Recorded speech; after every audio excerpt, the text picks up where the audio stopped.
Hello, everyone. Good day to you. Welcome to Empower Hour with KB. I am your host, Kristen Brown, and I'm an author, speaker, intuitive healer, and coach who specializes in helping individuals reclaim their true worth and embrace their personal power, all to master their energetic vibration and manifest the life and relationships of their dreams. Today, we're talking about 8 clues, 8 signs that you are self-abandoning. Of course, most of us know by now that self-abandonment is one of the signs that you could be people-pleasing as well. It's a symptom of people-pleasing. And many of you know already that I wrote the book on how to recover from people-pleasing. And that book is called The Recovering People Pleaser, a spiritual guide to reclaim your true worth and attract the love you deserve. I call it a spiritual guide because I do talk about God, source, universe, and energy in that book. It does not mean it's religious. I don't subscribe to any particular religion, but everything that I do in life is connected to God, source, universe, the quantum field, whatever you would like to call it yourself. And so all my books have that in it. This book is really, truly the ways that I healed my people-pleasing behaviors and continue to this day. I'm pretty much there. It's very, very rare that one will show up. And if it does, it's very small. So I don't call myself completely recovered. I do call myself still recovering. But, for the most part, it's all good. It's a book that I invite people, when you read it, to not just read it really fast, skip over it, and throw it in the corner. That's not going to do you any good. This is literally, if you were personally coaching with me, this is the information that I would give you. So if you take it as a workbook, even though there's lots of stories and some humor in it and a little bit of cuss words, and very authentic in that book. If you take it as, this is really, truly the way to heal from people pleasing, you're going to get a lot out of that book. And you can find it by clicking on my profile picture here and going to my link tree where it says my link tree. That will take you to the Amazon link, just the easy link, but this book is available on 40,000 book-selling sites as well. Okay, 8 clues that you are self-abandoning. Let's get started. First, let's talk about what it is.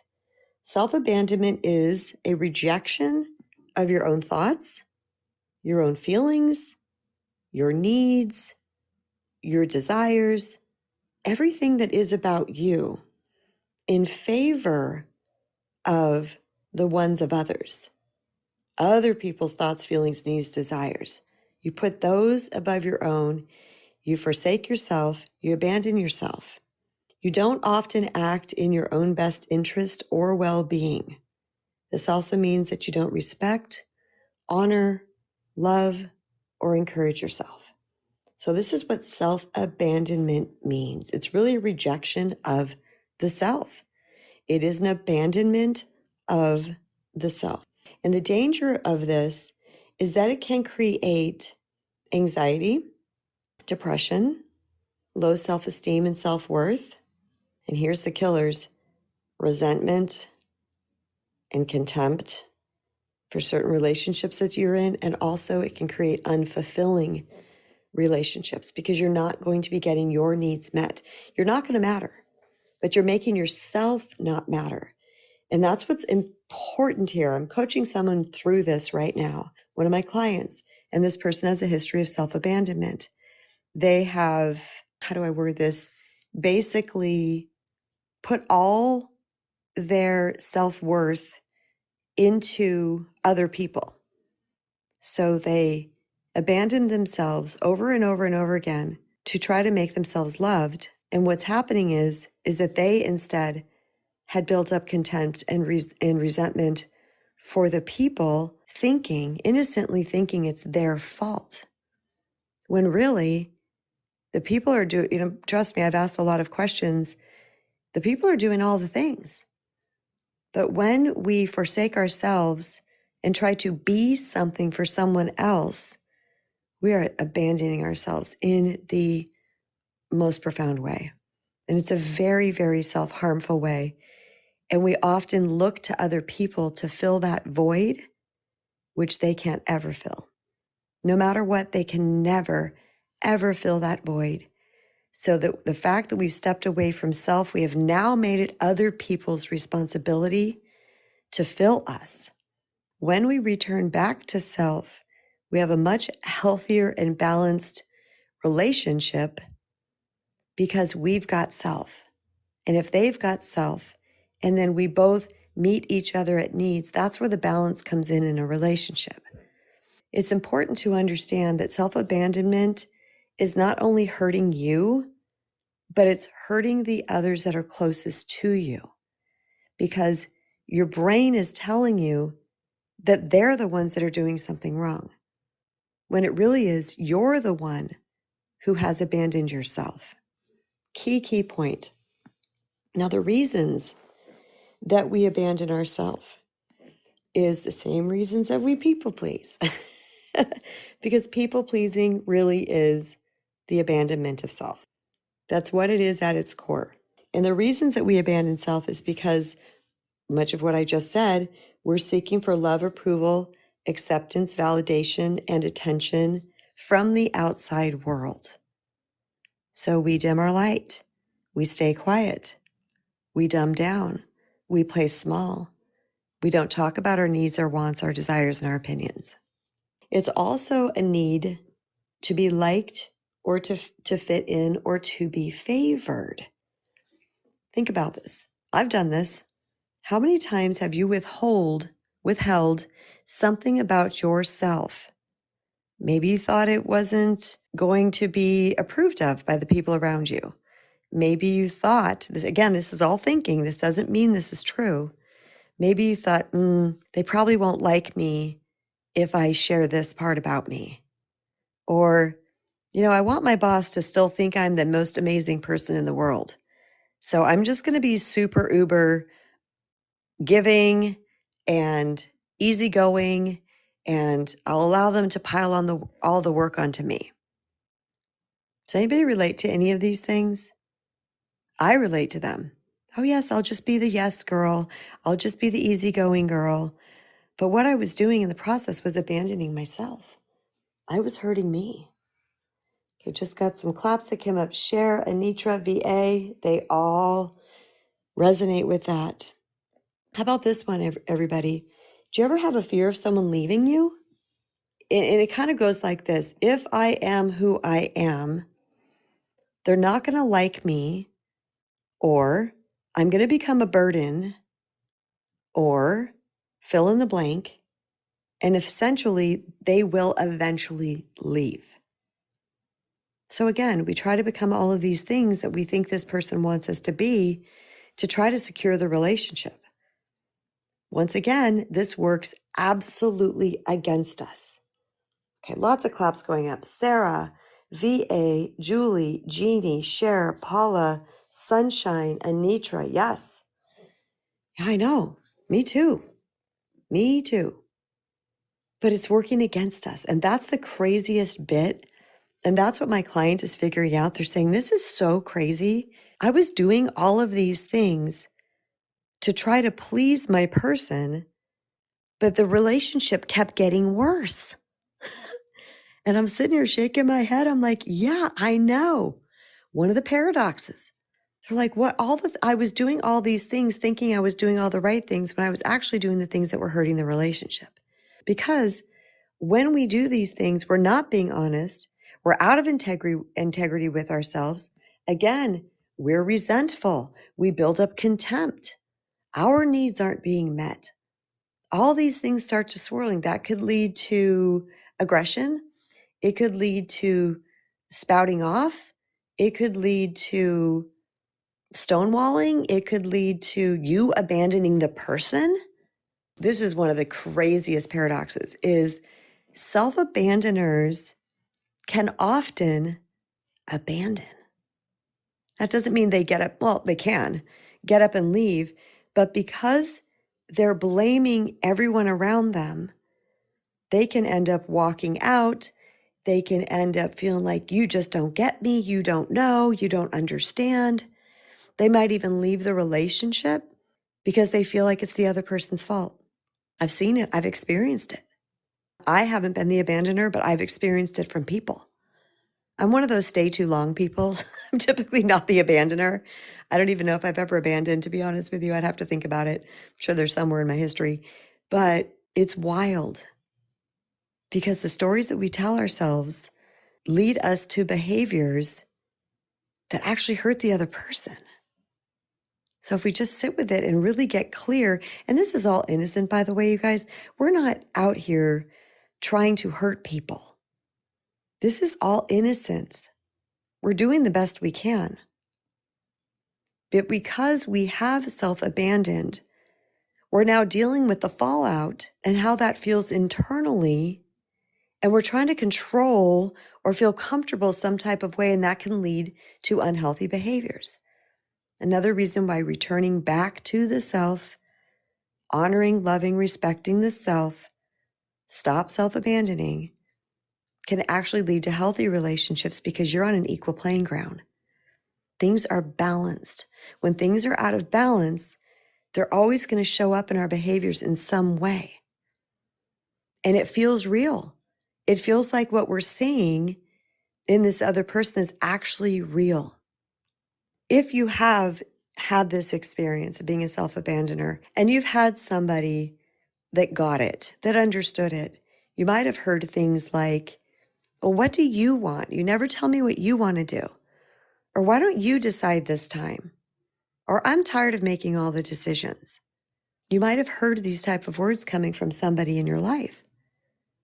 That's somebody who loves you, by the way, who's trying to urge you to step into your whole self, to return back to yourself, to honor yourself. And we do a disservice to our relationship and to our people. I'm not going to say partners because it's any person really that we're close to, because they want to make us happy too.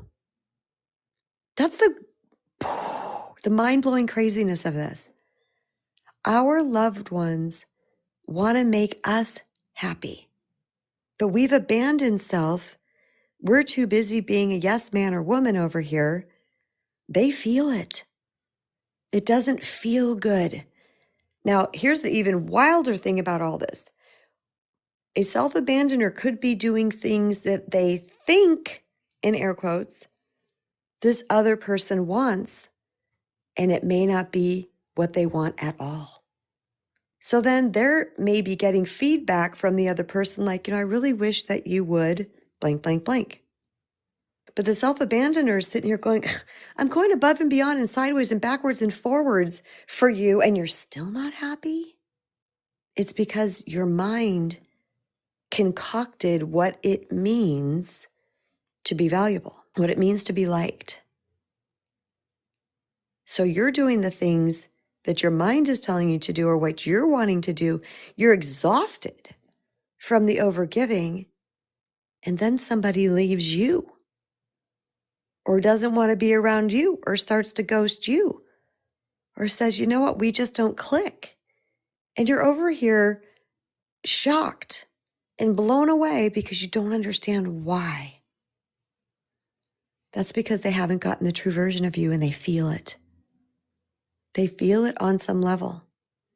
I am a heterosexual female, and so I'm going to use the men as the example. There's really only one that I really can say for sure, but there was some guy that I dated for a very short period of time.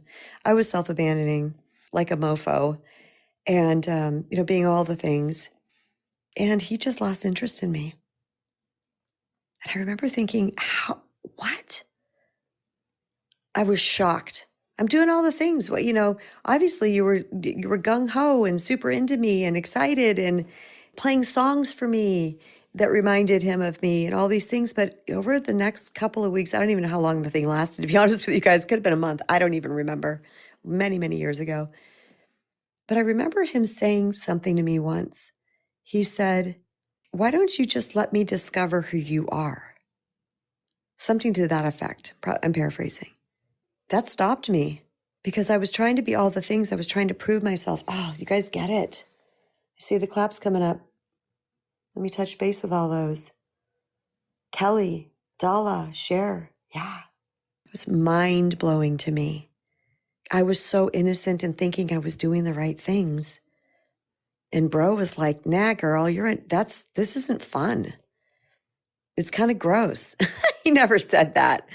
It's kind of, I wasn't needy in the outward respect of needy, but it gave needy energy. It gave desperate energy. even though I wasn't doing things like that, like blowing up his phone or chasing him down, or I never did that kind of thing. But doggone it, you guys, the energy is there. And the reason why I said heterosexual man with a male is because we all think that the male don't sense things. They sure do. They sense it just like we do. So it doesn't matter what your gender, what your preference is. It's the energy that we're exuding. And this is why confidence is so incredibly beautiful. This is why self-worth is so alluring and attractive to people. It's just an energy. Okay, another reason we could be doing this is you want to make yourself more valuable to someone. And this is probably what I was doing with this guy. I wanted him like, look how great I am. I'm so awesome. And that the energy was cringy to him. I love young Kristen. I love her so much.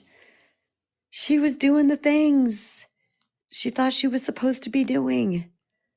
And I just look at her now and we like smile at each other and shake our heads and we're like, high five. We're like, what was that? What was that? I don't have any ill feelings towards her. God bless her little sweet little pink juicy heart. Thought she was doing what she was supposed to be doing. These eye openers. My gosh, when we listen to what people say instead of discounting it, because let me tell you, that thing he said to me how many years ago, I didn't want to try to count out and remember when it was. It was between marriages. How many? Probably 20 plus. Do you not think that thing mulled around in my head from time to time? What did he mean? Let me figure you out. Let me learn you. Let me discover you. I was taking away the thrill for him, the unpacking. Of course, I slept with him too soon, too. That was part of it. Learned all these lessons. Oh, yeah, let me just show you how great I am. Oh, I won't say no to you. Little did I know it was working against me. This is why when we look at our patterns, everyone, we're going to see it. We just have to be willing to look. We're going to see all the junk. We're going to see why it's not working. This is when we take radical responsibility and we stop pointing at everybody else. We start looking within and go, what have I done? Do it gently. Do it compassionately.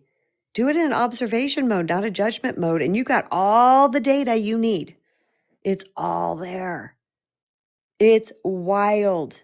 So many of us are afraid to do so. And we're just still on this autopilot way of functioning. And we just keep pointing the finger at all these horrible men and women that we're dating or married to. And everybody sucks.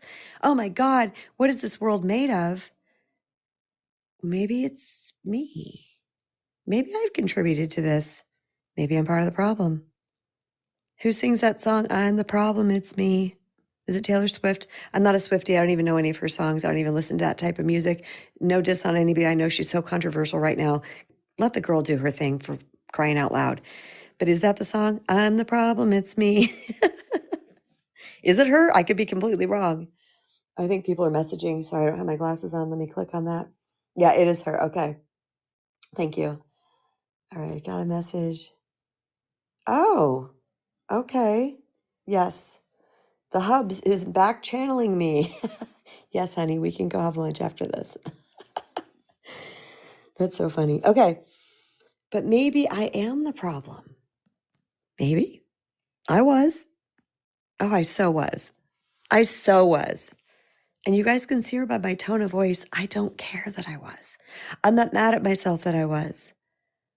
Because I'm so incredibly grateful on my knees, prayer pose, kissing the ground, so grateful that I discovered that. Because then I had the correct problem. When I thought it was everybody else, I didn't have the correct problem. When I discovered it was me, I had the correct problem. The diagnosis was there. Okay, gotcha. Now I can work on fixing this, healing this. That's when everything changed. That's when my mind was blown. That's when my world got colorful. I don't even know how to just imagine my world. It really wasn't this way because I'm a very happy person, but for visual sakes, imagine my world was just black and white. And then all of a sudden, this healing journey, everything's like bursting with technicolor. What? How did this happen? That's why I became a teacher. That's why I became a speaker and a coach. Because there's a way through this, everyone.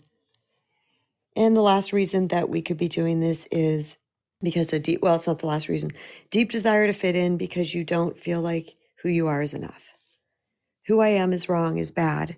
So I'm just going to do all these things because I'm learning. I'm trying to learn here. Who I am isn't good enough. So I'm going to learn to do these other things for everybody else. Again, innocent, innocent, innocent, innocent. Course in Miracles talks about the innocent child of God. Okay? This is what that means. Oh, it makes me tear up. I feel so deeply for us because we don't freaking know. We're just doing the things, hoping for better results, right? At some point, we think we're not enough. So I better learn how to be enough. We think we're doing the right thing, all in the name of wanting to feel loved and belonged and accepted. All in the name of that. Little did we know, we got it all wrong. We got it all wrong. It's all about returning back to the self. All right, so here are some clues. Those are the reasons why we self-abandon. Here's some clues. You ready? These are the 8 clues. Number 1, you don't trust your instincts. You second guess or overthink. Okay, I was a huge second guesser back in the day, an overthinker. Not anymore. Not at all. It's like, boom. Second guess and overthink. The second part is that you hide parts of yourself. You hide stories. You hide things that you think will get disapproval. You hide your likes and your dislikes. That's a big one. Because if someone says, oh, you want to go see such and such movie. I don't like John Wick movies, especially the new ones. They're just this fast-paced movement. They're ridiculous. The way that people fly through the air and get shot 45 times and live, and then this guy gets shot once and doesn't live. And, John Wick should have been taken out about 8,000 times. You know what I mean? I don't like them. They're loud. So much movement, too much action. The whole thing is action, no story. So if I was dating someone to this day and they said, you want to go see the new John Wick movie? I would say, I'm sorry. I don't like those movies. I'm happy to go with you. I'd love to go see a movie with you. Can we pick something else? Back in the day, oh my God, bells on, makeup done, hair done, cringing through the whole thing. No, I probably wasn't even cringing because I didn't even know I didn't like it. See the difference? We're not willing to share our likes and dislikes. Someone says, you want to go bowling with me? Like afraid to ask if you want to go bowling because they love bowling. They've been bowling since they were 4 and they grew up in a bowling alley because their parents owned one and they want to go bowling, but they're afraid to tell you that they're a bowler because they think it's not cool. These are just really small examples. We don't speak up for our dislikes, our likes and our dislikes. We hide parts of ourselves. The third one is perfectionism. Big, big, biggie. If I'm perfect, then I can secure this love and approval and acceptance. If I'm perfect, if I work hard, if I keep going, if I don't stop, if I don't rest, if I don't honor me, if I just keep going and do all the things for all the people all the time, then I will be loved. That doesn't work. I already talked about that in the beginning of this. All the reasons why that doesn't work. People connect through our authenticity, our flaws, our mistakes, our face palming. We put the hand on the forehead like, oh my God, can you believe what I did? It's so human. It's so human. So that abandonment of self is stopping you from connecting to the people. I was talking to my friend at the gym this morning, and he said to me, he has this old friend for a very long time. And he says, there's nothing that is off the table. And he told me a story, and I won't repeat it. And he said with her, he goes, I think it's where our friendship is going too. And he's not wrong. He's not wrong. Because we're both so authentic with each other. We're just being who we are, and we're cultivating a friendship. My husband knows him too. This is nothing weird. I have guy friends. That's just part of my gig. Okay. And it's just interesting to me because I thought about that. I thought it's because we don't hold back. Like if I do something, I'm like, hey, I invited him one place with Doug and I once. I can't remember where it was. I said, "You want to go to da?" He goes, "No." Oh, I think it was a sound bath. Yeah, it was a sound bath. He goes, "No." He didn't even blink. I said, "Are you sure it's kind of a cool gig?" He goes, "Well, what is it?" And I told him, he goes, "It doesn't sound like my thing." Thank you. Thank you.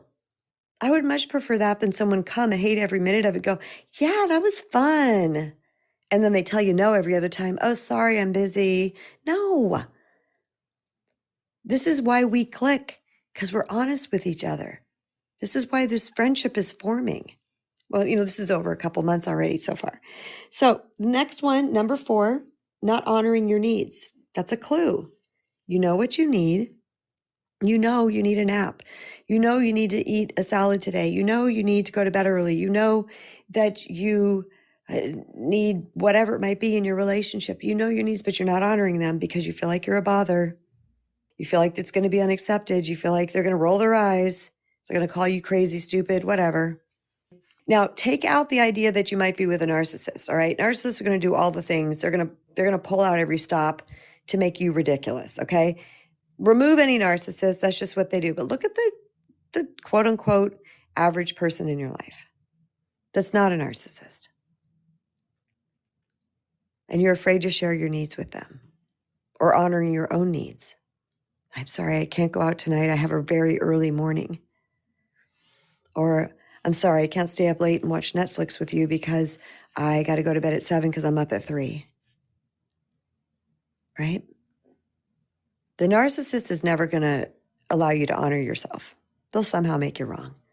But the regular Joes and Jills of your life, they're going to say, okay, they might be disappointed, but you're also teaching them what it looks like to love yourself and honor yourself.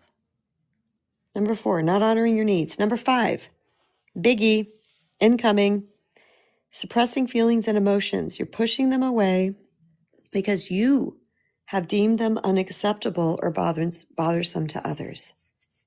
You have pushed them away. Anybody relate to that? Yeah, I'm not going to share my feelings. I'm not going to share my emotions. I'm not going to say I'm sad. I'm not going to say I'm scared. I'm not going to say I'm nervous. I don't want to put that on somebody else. That's self-abandonment. You're abandoning who you are. Yes. I see the people relating. Yes. 2 sisters. I love that. Yeah. You're abandoning who you are. I was abandoning me in this capacity. I did not know it. My mask was easy girl, fun girl. I'm not going to be a problem girl. So no, if I was feeling some kind of emotion, unless someone died or something, I mean, there's things that there's no way. But no, I'm not going to show that I was disappointed or unhappy or disrespected or felt hurt, whatever. Nope. Nope. And with a normal, I'm saying normal in air quotes, average human being, typical human being, most of the time, unless they've got some stuff going on, they want to know these things. They're going to meet us at those things. People do get defensive when we shine the light on them and give the highlight of what it is that they did that may have contributed to that. Sometimes they can get defensive. But for the most part, if you stay in the conversation, it'll work itself out. If they're not some type of narcissist or highly, highly emotionally immature. But even if you're with someone who doesn't want to know, that doesn't mean you get to abandon yourself or can't handle it in a healthy way. Nope, that doesn't mean you get to abandon yourself. This is one of the biggest rubs or challenges with reclaiming your true worth and setting those boundaries and protecting your peace and honoring who you are is standing in it even if you know someone's not going to like it. I had to take a lot of deep breaths.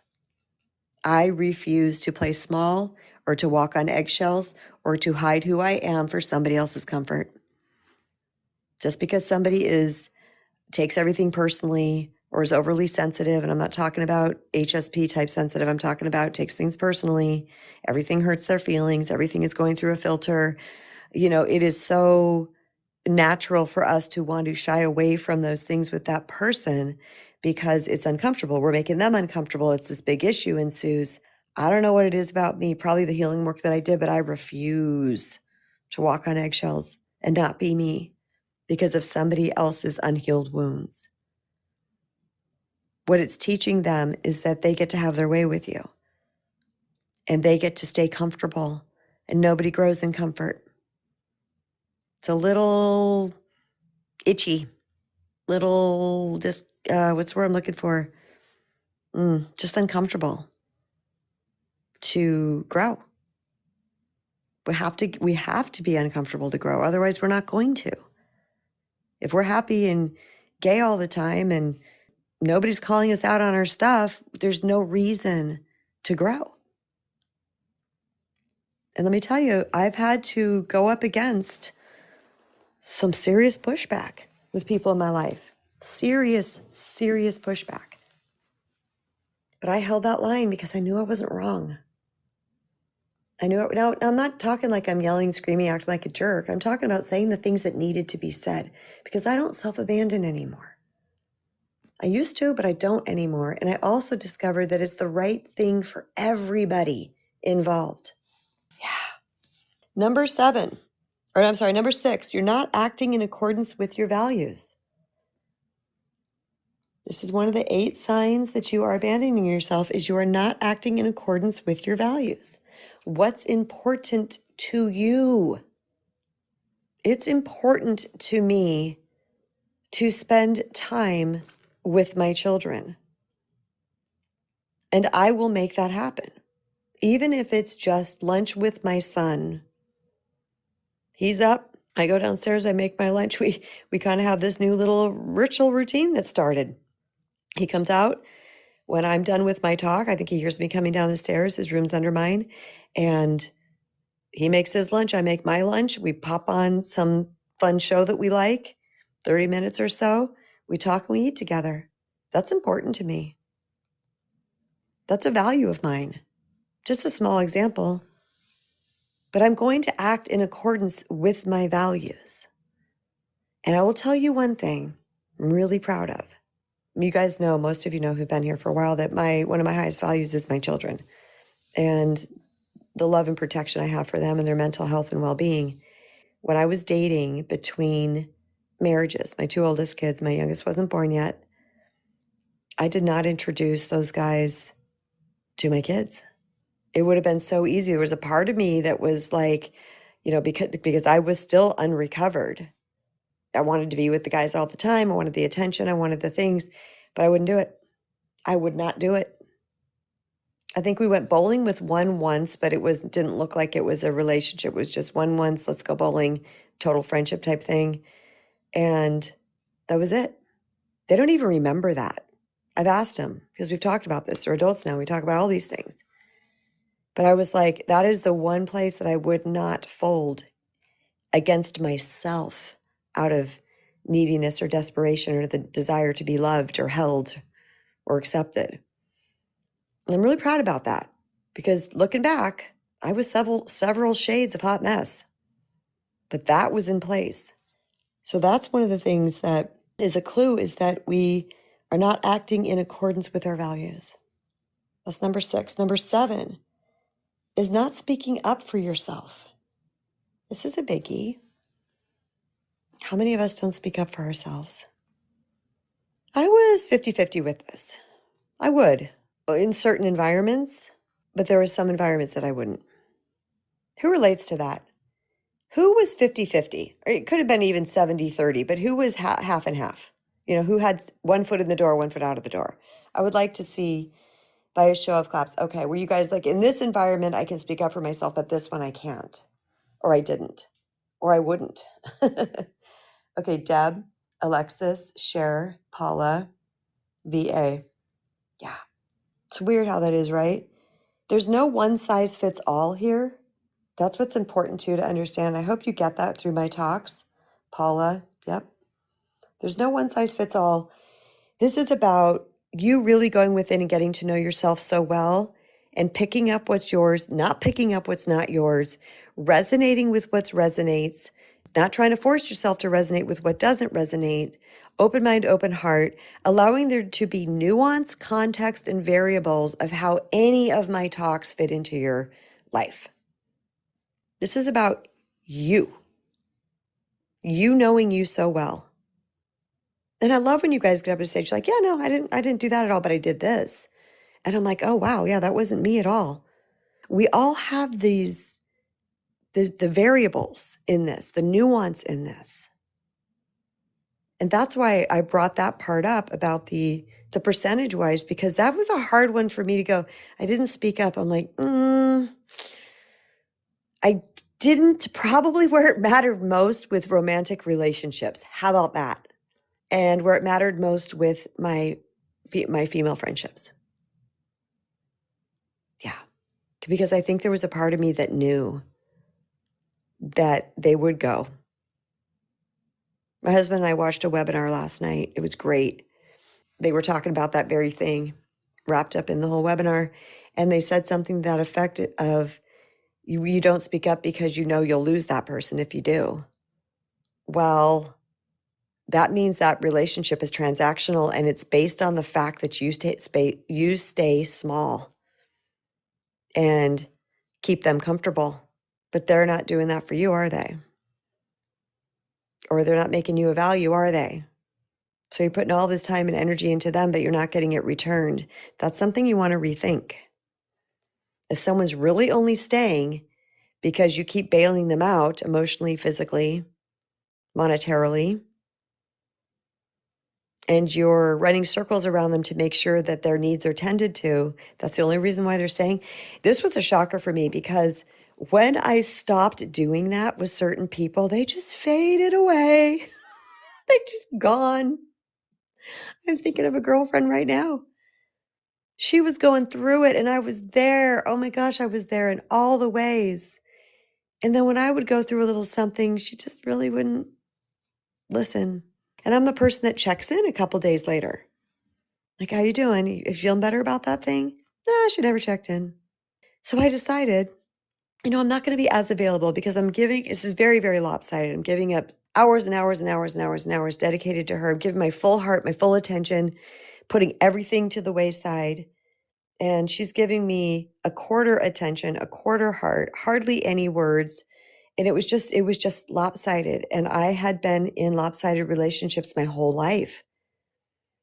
I said, So I stopped giving as much time, as much attention. And guess what? She just faded away. Nowhere to be seen. See what I'm saying? The next one is, the very last one is, you wear masks or chameleon to fit in, to be loved, or keep the peace. Most of you know my masks. They're in my first book, From Doormat to Sweet Empowerment. I don't think I talked about them in The Recovering People Pleaser, or at least I didn't share what mine were because I already said them in my first book. My masks were easygoing girl, nice girl, fun girl, sexy girl, pretty girl. Like, let me just have all these masks on so that you like me. Going out of my way. I have to be this. I don't know so much sexy girl. I really wasn't about dressing like that. I'd say pretty girl, which means, done up, hair done, cute outfits, things like that. I wasn't, what's the word I'm looking for? I didn't dress scantily, put it that way. I did not do that. Attractive girl, I guess. Whatever you want to say it. Nope, not anymore. Nope. I was attracting the superficial people.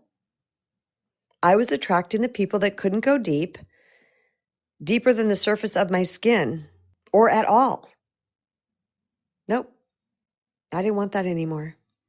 But it was the focus that I was putting on me. So of course that's getting replayed back to me. I'm attracting people who has a focus on that as well. Shocker. It's what I thought my value was. All that's changed. All that's changed.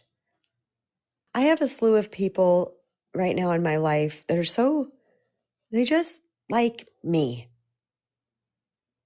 I didn't know back in the day that there would be people that just likes me. I thought I had to make them like me. You guys relating to that, I can see. But I had to take a chance. I had to take a chance and see, are there people that will just like me? How about if I just do that? How about if I stop wearing makeup? How if I walk around in my yoga pants? How about if I don't take a shower and do my hair for 2 days? And then all of a sudden, I got all these people that just adore me. What? It was paradoxical. It was ironic. It was weird. It was, what is happening? Why was I wasting my time for so long? But I had to love me first. Love, honor, respect, cherish, forgive, all the self-love tenets, me first. Because that took away any sense of desperation. I didn't care if someone didn't say hi to me at the gym after they talked to them 3 times in a row. I didn't care. And the next thing you know, they're saying hi to me again. I don't care. I don't care who calls me, who doesn't call me. None of that matters. I don't keep score anymore. The legit people who resonate with me, I was going to say they found me, but it's really we found each other. It's pretty groovy.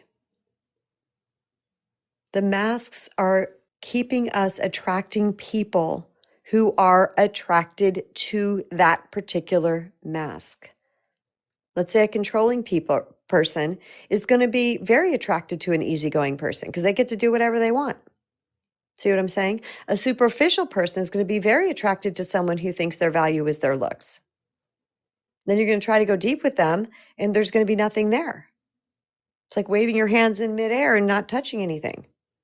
So we got to be mindful about what masks that we're putting on because we're going to attract somebody from that space. So I thought, I want people to love me for me, 100% authentic me. That's what I'm going to do. And if that means I'm alone for the rest of my life, so be it. At least I'm honoring myself. But that's not how life works. Life matches our energy. Life matches our energetic vibration. And guess what I attracted? Boy, if there's any reason right there, that would be it. Amani just said, I want to be celebrated, not just tolerated. Oh, so good.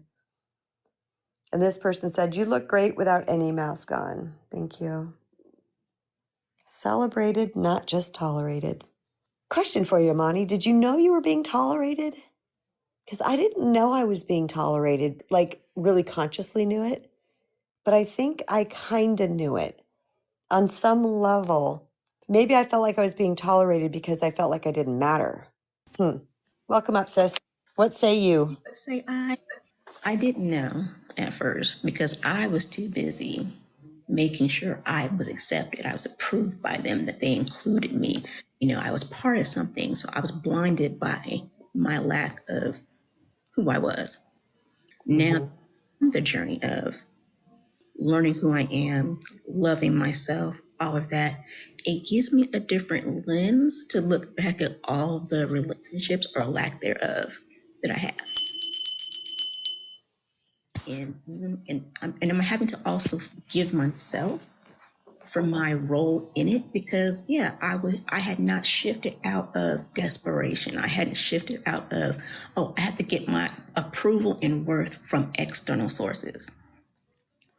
Once again, I sat down and got quiet, as well as getting comfortable being uncomfortable in the quiet, because I always felt I had to be around people. When I was sitting by myself, I felt so isolated. I felt like I was being punished. I felt, well, why doesn't anyone like me? The higher powers was looking at me like, girl, that ain't it. That ain't it. I now can see it. You see, because I like to say we have a lack of interpersonal communication because we are so locked in, tied in to social media, our phones, our laptops, our computer, searching on the internet, that we don't know how to have a decent conversation face to face anymore. Case in point, you go out to eat, you can see all these families at the table, but they're all looking in their phone. They're not talking to each other. It's like, well, why did you come out? You can do that. It's because we've gotten and shifted out of that point of how to effectively communicate our needs, our desires, and our wants because we want to feel like we're part of something, or we don't want to offend.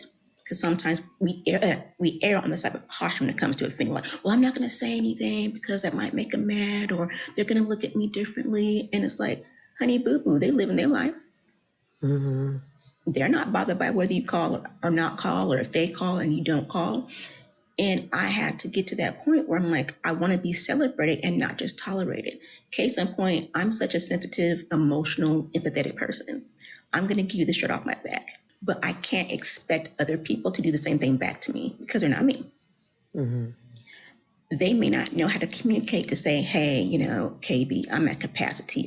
I know you need someone. I know you're going through a lot, but I can't add anything else on my plate.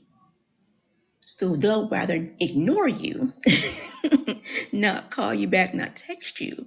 And right. bad when they see you out in public, that they'd run in the opposite direction. Because they're like, oh, I've been hiding from this person. No, I know it's not personal anymore. I know that people are just lifing with life.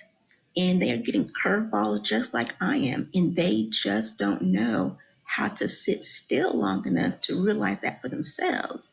But also to tell the people around them that they love, I love you, but I don't have it. I love you, but I'm at capacity. We sometimes appease people that we love because we don't want to hurt their feelings, or you want to still be approved of or liked by them. It's a very good point. And yeah, I've had to learn to stop that. Because at the end of the day, are they being considerate of your feelings, your thoughts, your concerns? They know what you're going through, but they refuse to call. Even if it's just say for 30 seconds, hey, just checking on you, but I gotta go. Yeah. They're not me. I will do smoke signal, carrier pigeon, Wells Fargo, Pony Express, whatever I need. Carrier pigeon. To make sure you are okay. I'm serious, KB. That's just how I am. I'm so I love it. You're okay. And if you're not okay, if I have to go FBI for you, I'm going to make you a missing person. Where's KB at? It's been a week. That's not good. We should talk every other day. I just want to make sure she's okay. Can you go do a wellness check? Because that's me. But I can't impose my values and morals on everyone else to get it right back in the same way. No, that's tit for tat.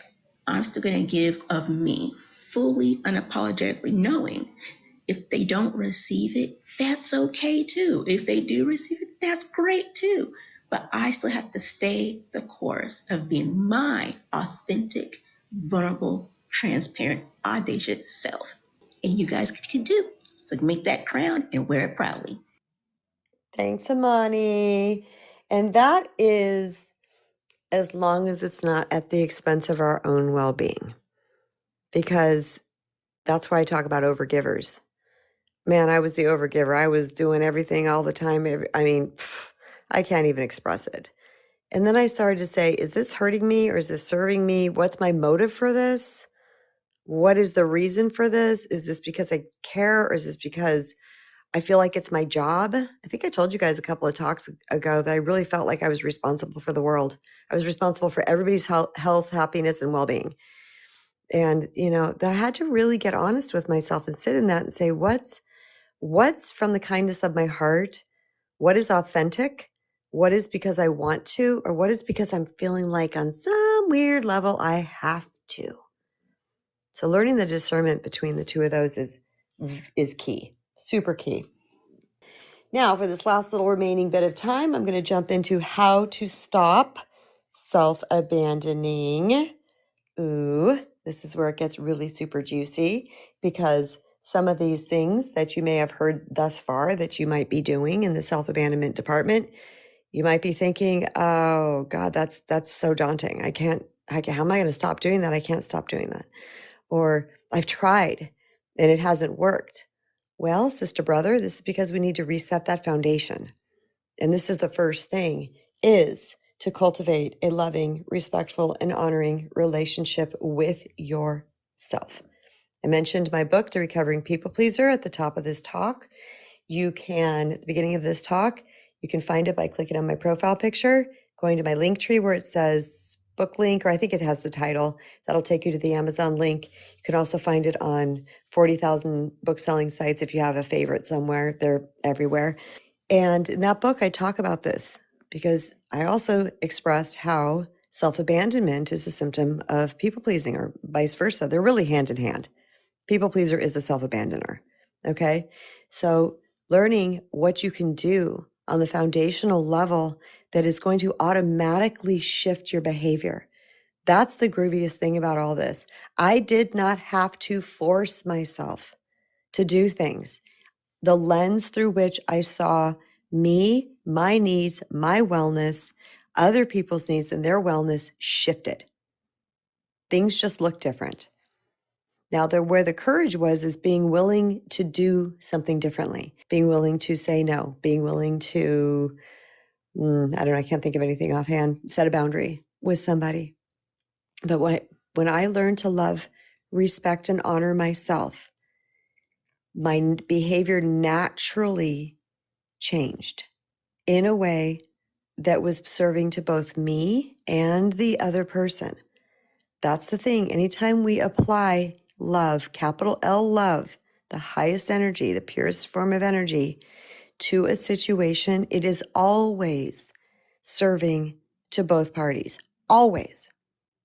Okay? Because it's coming and rooted from love, from the highest energy. So when you learn to love, respect, and honor, and forgive, and are compassionate with self, and speak kindly to self, and to care for yourself, all those things are denominators of capital L love, or participles, or pieces, or however way you want to word that, of capital L love. They're all things of love. When you apply those things to yourself and you start to heal, your behavior is going to start to change. Now, also congruently, by applying these things to yourself, you're already not abandoning. So when you talk kindly to yourself, boom, you're not self-abandoning anymore. You're self-honoring. When you care for yourself, boom, same thing. When you respect and protect yourself through boundaries, boom, you're already not abandoning. When you're forgiving yourself, when you're honoring your emotions, when you're being gentle with you, all of that is the opposite of abandonment. You are now reclaiming, recentering, returning to you. And in that, this is what's really crazy, self-abandonment perpetuates wounds and even creates new ones. Self-love heals wounds and steps you into your highest self. You see that? So by self-abandoning, we think we're doing something right unconsciously. We're not. But doing the quote unquote sometimes hard thing, because we have to break out of the pattern of putting others above ourselves. So it might be the hard thing to then start honoring self. That's actually where everything shifts in the most miraculous way. So self-love, cultivate self-love. Number 2 is to give yourself permission to have feelings and needs. Give yourself permission to have needs. We all have them. You're not weird. There's nothing wrong with you. You're not selfish. Self-abandoners don't just dive over to selfishness, okay? You have needs. They matter. And they do matter to your people that love you. They want to see you happy too. They want to meet your needs. Sure, you might have some person in your life. Often children can be very self-oriented. They can be very selfish because they haven't learned any better yet. The world is all about them. Up around 25 and beyond, they start to move beyond that unless they've had some type of crazy experience and they've developed some really keen wisdom from young, because that can happen. But for the most part, people want to honor us. They want to do what makes us happy. They want us to honor ourselves, but we have to give ourselves permission first. It's not that they're not allowing us. There could be some, like I said, you could have some of those people in your life, but it's typically because we're not allowing ourselves. The third thing is to show your authentic self. Baby step your way into this. Be you. Wear that weird shirt, that shirt you think is going to gain disapproval, or that outfit, or do your hair in that way, or don't wear makeup that day. Whatever it might be, little baby steps towards honoring your authentic self. When you see that the world did not end, you did not or anybody lose a limb and no one died, you're going to then start getting what's the word I'm looking for? The proof that it's okay to be you. You're going to start getting the proof, but you have to be willing to recognize the proof. You have to be willing to say to yourself, nothing happened. I still had people smile at me. The clerk was still nice to me, or whatever, however an environment you're in, relating to whatever it is that you're stepping into. It's okay. I'm safe to be myself. You could have some like really hyper judgmental parent in your life that you know going in, no matter what you do or say, is going to always say something. Don't be trying to think it's going to be different with them. They got some wounds, they got some problems. I'm talking about get the proof from the outside world. Leave Bob or Trish out of it. We know that nothing makes them happy. Having the conscious awareness of that too, that there are some people that are just they're always going to judge you. They're always going to be jerks. You got to know that there are people like that out there, that they're unpleasable. Don't hold your authenticity up against their approval. You're never going to get it. Because they're over there trying to control their world and you're part of their world. So they're trying to control you. The next thing is, and I talked about this already, so I'll fly over it. Give yourself grace and compassion. That's part of self-love. Be kind and gentle with yourself. Also be willing to comfort yourself. Comfort yourself. Not with food, not with corn, if you know what I mean, not with substance. Comfort yourself through hugs, through love, through rubbing your arms, through saying, I got you. The next one is to be aware of your emotions. Honor them, no matter how uncomfortable they are. Give them space to breathe. Oh. It has now been proven that it is physically harmful for us to suppress our emotions.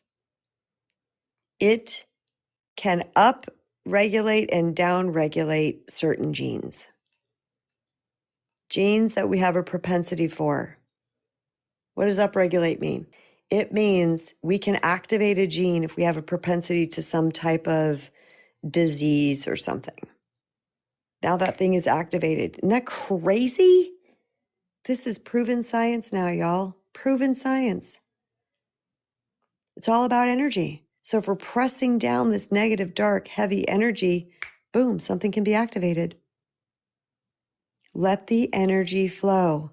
Emotions don't last very long. The thought we might have that's causing the emotion, this is really important. Lean in right here. Thoughts create emotions. Thoughts create emotions. Emotions are a chemical release in the brain. I think it's actually accurately a neurotransmitter that's released in the brain in response to a thought. So when we have the actual emotion come, if we don't think about what's causing the emotion, we just allow the emotion. I'm so angry right now. What does this anger feel like in my body? I'm going to breathe into it. I'm going to scream into a pillow.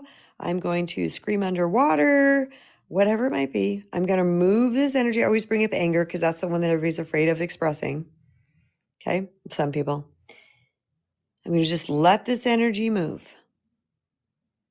Get it out of your body. Now, if you keep thinking the same thing over and over and over again that's causing the anger over and over, you're going to keep having to do this. I tell this story in my book, The Recovering People Pleaser, about me being so angry. I was repressing anger based on my tsunami ex and all the stunts he pulled. But I was living at my mother's house. I had 3 little babies that were relying on me. I had to work. I had to do all these things. I was repressing anger. And one day I decided I was going to feel that anger. And it was all towards him, my tsunami ex. And I turned the corner. I said, I'm by myself in my car. And I said, I'm going to feel this, the full expression of this anger. And I growled and screamed and used a few choice cuss words. I had one tear come out of my eye. And the whole thing lasted about 30 seconds. I thought this was going to go on for like 30 minutes. I just had to move the energy. Doesn't mean I wasn't going to be angry with him again another time and need to do the same thing. But it was like bubbling inside of me and I had to let it go. It literally was like 30 to 45 seconds. It wasn't long. And then I thought, well, that's not enough. And that felt really good to do. So I tried to like force more anger out and there wasn't any because I just moved the energy. Please consider doing this, you guys. Honor yourself in a safe way. The next one is, the very last one is to speak up for yourself. And when we do this, we make ourselves matter. Do what's right, even if others disapprove. That's the one thing I said to you. I'm going to do it. I know it's right to speak up, to not walk on eggshells, to be honest, to speak my truth, to share my emotions, even if somebody over here is going to kick and scream and throw themselves on the floor having a tantrum because I'm being honest. Okay, again, not harmful. I'm not talking about harmful. I'm talking about truthful. It was uncomfortable. You know it was. But I had to matter. To withhold meant I was telling myself I didn't matter, and it meant to abandon myself again. I wasn't willing to do that. I stood in it, discomfort and all, and I watched how my relationships healed and shifted and how stronger I got. You know, when someone's barking at you the first time, trying to make you wrong, gaslight you, turn it around on you, it's very discombobulating. But by the 30th time, you're kind of like, here you go again. It gave me practice standing in my truth until where I just understood things in such a different level. So those are the ways to stop self-abandoning. And I want to, no, I have to add this too. This is about setting boundaries without guilt and also saying no with confidence. Setting boundaries without guilt takes a minute. Takes a minute for a recovering people pleaser and self-abandoner. Takes a minute. Doesn't mean you don't do it. It just means you do it, you feel the feeling, and you do it anyway. Because you know you need to for you. You know you need to protect your peace, your energy, and your well-being. And I actually cultivated a free resource called Say No with Confidence, 25 Ways to Politely Decline Without Guilt. And you can find this on my link tree by clicking my profile picture, clicking where it says my link tree, and you'll find tons of free resources over there. My book link, my YouTube channel, my self-love merchandise shop, coaching, all the things over there. And this is 25 pre-scripted ways to say no so that you know you are coming from your highest place. You're dotting all your I's and crossing all your T's. So if your person has an adverse reaction to this, it's on them. Pre-scripted ways that are cool, that are kind, that are gentle, that are assertive. So go check out that free resource. This is what I had to do. This is part of my journey, and I share things that I do. I had to find ways to say things that were comfortable to me, that felt good, that I could stand behind. Okay, not comfortable as in not moving or shaking or growing, but like, yeah, I can get down with this. This feels okay to me. And then I would send, if it was a text, and I'd cringe. Let's be real. There's a cringe factor. Oh my God, oh, what's going to happen? Until I stopped cringing. And I said, F it. Literally. They're mad at me. They're mad at me. I got plenty of love in my life. This person can get mad at me because I'm honoring myself. Okay. Practice, practice, practice, practice, practice. Keep practicing. That's how we get there, one step at a time. Don't worry about the side steps, the back steps, whatever. Just keep going. You'll get there. Stephen. Welcome, Stephen. Hey, how's it going? Great. How are you? I'm doing well.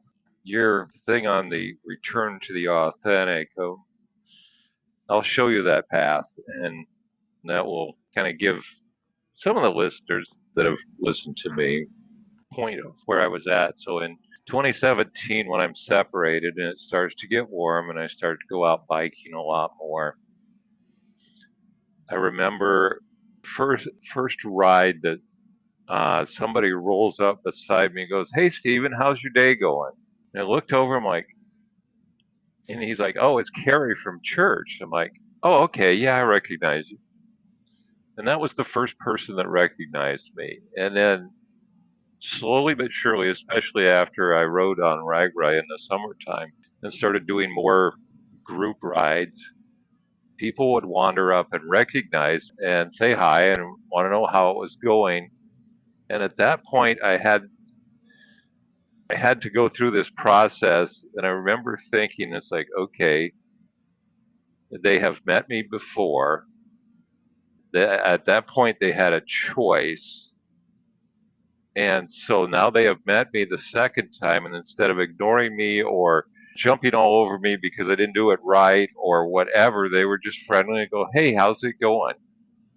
Hmm. And it took a lot of that for me to understand, man, your ex is really messed up, and these other people just see you. Yeah. Right? I, When it's I was, pounded in our head like that, and then we see yeah, the polarity out here, it's like, whoa. Good for you, Stephen, yeah. for seeing the difference. Good for you.